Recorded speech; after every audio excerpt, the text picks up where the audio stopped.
Hello and welcome to the show. We start this week's episode on GTA 5 with Viper Fan getting the ultimate takedown. Whenever you're playing around with AI vehicles, another car also goes up the banking, shooting up tyres. You always hope for a crash that spectacular. Very rarely happens.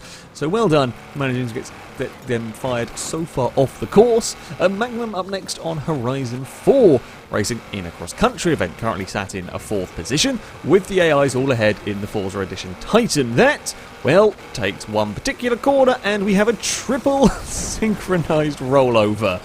A very well done synchronised rollover, I must say. A Mustang Bugatti on Horizon 4 is playing around with a racing truck and a boat. The boat is upside down, proper Failrace way, and the truck is going to try and find a way to park, or trying to park on top of the upside down boat. The thing is, physics not so keen on this particular idea. As the truck tries, the truck gets rejected, does a roll, and then lands on its side. Turns out, yeah, trying to park on a boat, not the easiest thing.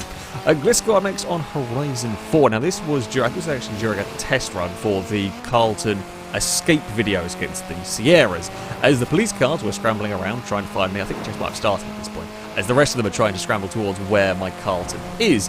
Things go a little bit wrong over a blind crest, not quite realising how tight the corner is. First, Gliska's in the wall, then the next car, that quite missed the turning, and, well, it slowed down for the black Ford, but yeah, not the most effective police force. The Failrace Police Department at its best there.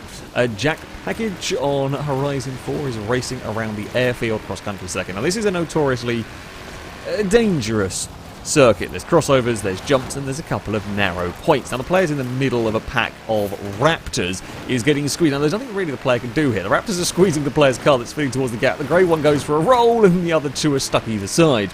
Not the clever, I mean, the player got very lucky in all of that. Not the cleverest from the AI in there. Speaking of Raptors, LOLzilla on Need for Speed Payback is, well, funny enough, in a police chase, is where most of the weird things that happen with this game happen. First of all, the AI car managed to wipe itself out on a lamppost, and the Raptor gets rolled over, clonked onto the road, and a pretty nasty crash. However, the Raptor is not just a normal crash, though. The Raptor's got two of its wheels stuck through the floor, which means it's kind of being pushed along without any real friction. It would seem the police cars can really punt it down the road. However, well, there's not very much the player can do with the car stuck there, and all the police cars have to do now is park next to it, and yeah, you get busted.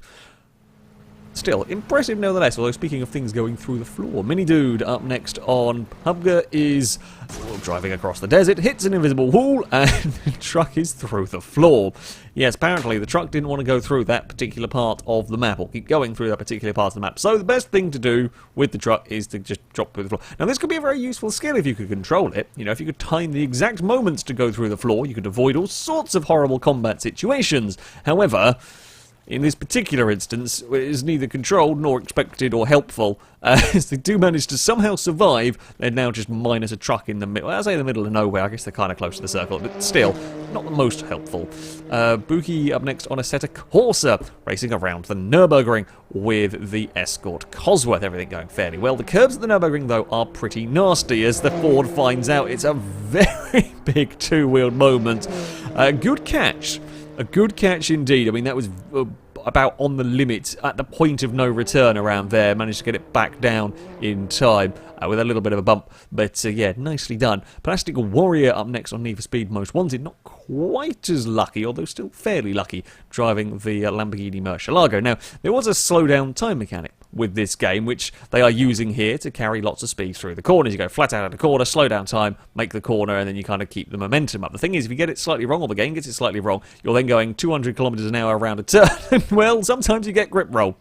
That's you couldn't really manage that one much better if you tried, but still, that's a full-on grip roll for the Murcielago. Little is also having trouble with a rolling vehicle, this time on RaceRoom. The Group 5 Capri, a fairly bonkers car at the best of times, turns in a little bit too much, clips the sausage curb, and over goes the Capri. Not quite as graceful as the Murcielago, that much is for sure. However, it does land on its wheels and it does get going again, which is not too bad. A terrible rejoin, but does at least get going again.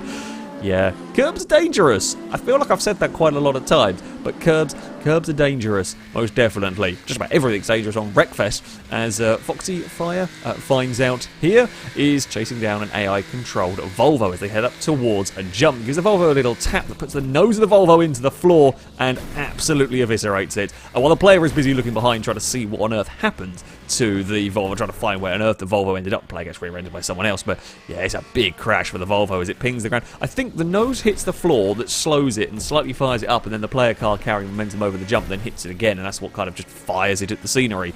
It's a big crash. The Volvo is still working. I think it's rear-ended again, but the Volvo amazingly, well, I say it's amazingly, it does keep going afterwards. So yeah, nose down and then pinged off of the car a large number of rolls in the air as it flips and twists and comes back down, although it does land on its wheels, so that's something at least. A Diomans on RFactor 2 is carrying a bit too much speed and not expecting there to be a slow-moving AI car there.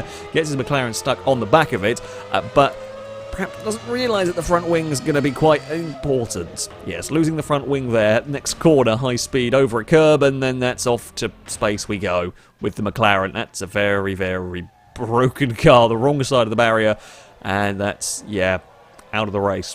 That's out of the race indeed, as everything else goes streaming past.